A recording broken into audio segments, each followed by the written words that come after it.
Once upon a time, in the ancient kingdom of Umwede, the people of the kingdom lived in peace and harmony. They were mostly fishers and they made money from selling big fishes in the neighboring kingdoms. There was a particular river they all avoided, and it was called Mba. It was rumored that a very deadly sea creature lurks around the river. People who went there out of curiosity never returned to tell the story. The king of the kingdom had only one son, who he had sent to a very far kingdom in disguise in order for him to learn their battle secrets.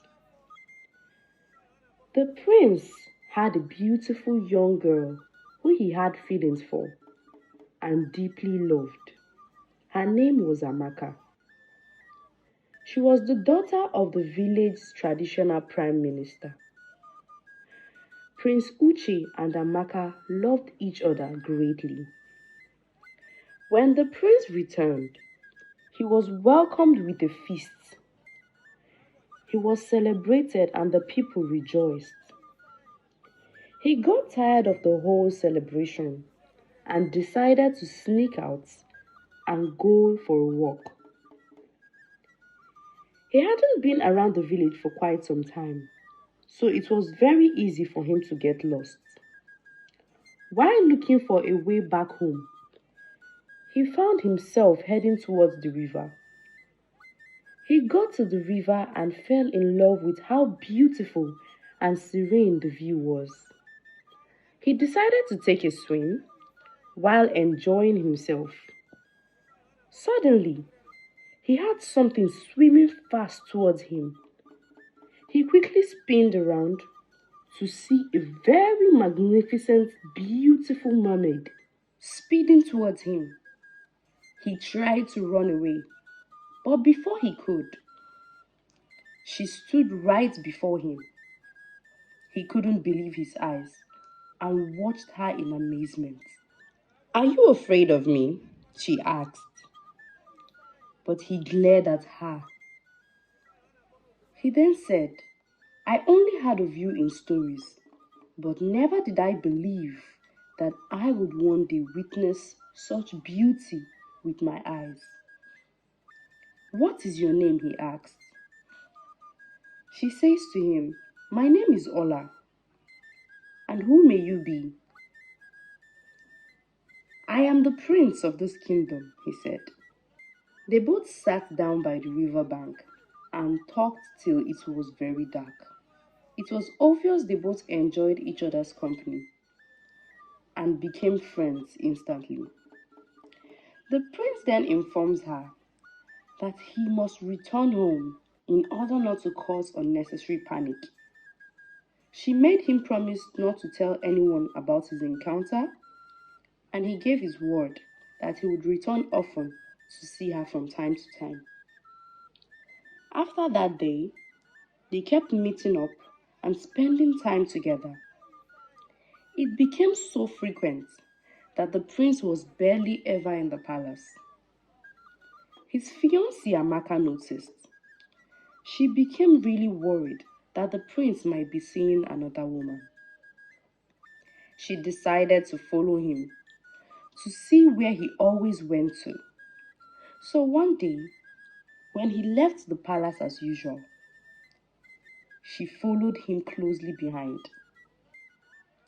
She hid in the bushes waiting to see what he went to do at the river. After a short while, Ola emerged from the waters. Amaka was gripped with fear and tried to run away. But Ola already sensed her presence, and immediately she used her mystic powers to hold Amaka down from running. The prince was shocked to see that Amaka followed him. Ola immediately became angry to see another woman. She asked the prince, "Who is it you have with you?" And he explained to her that Ola is his fiancée. and she is the woman he is to marry. This made Ola very angry. Her once beautiful face was filled with anger, and there was fury in her looks. "I thought you loved me. Why would you betray me like this?" she screamed. The prince apologized for the misunderstanding.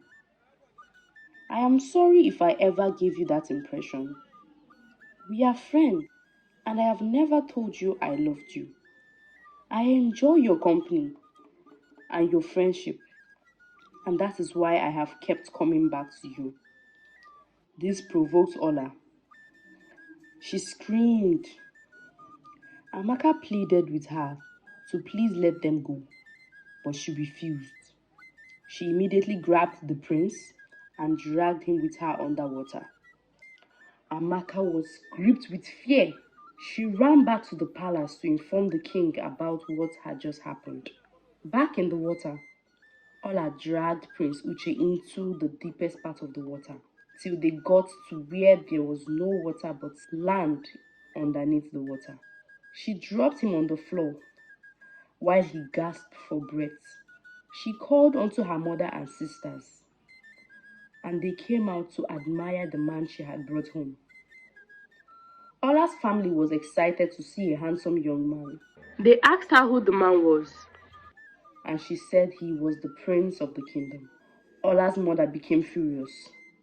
"What have you done, my child? We are not allowed to harm any royal bloodlines, and you know that." Ola smiled and replied, "Who says I want to harm him? I want to marry him and bear his child. We do not have any more males in the kingdom. Every male we have captured so far has died without leaving us a child. At this rate, our kind will go extinct in no time." They kept arguing over the issue. While at the palace, the king already summoned his warriors and asked them to go to the river and bring his son back, no matter what. When they got to the river, they began searching inside the water. Ola came out of the water in anger, and she began to scream in a very loud voice. The long shrieking sound she made the men scatter in horror. Their eardrums were about to explode. Most of them started to bleed from their ears. They returned to tell the king their experience. The king, out of frustration, sent for the chief priests.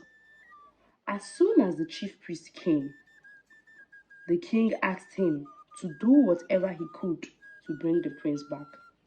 The chief priest headed to the river with some chickens to appease the water goddesses. When he got there, Ola was already waiting for him. She fought him off effortlessly, and he ran for his life. He ran back to the palace to inform the king of his ordeal. The king became very worried and confused at this point. Amaka, on the other hand, was determined to bring back the love of her life.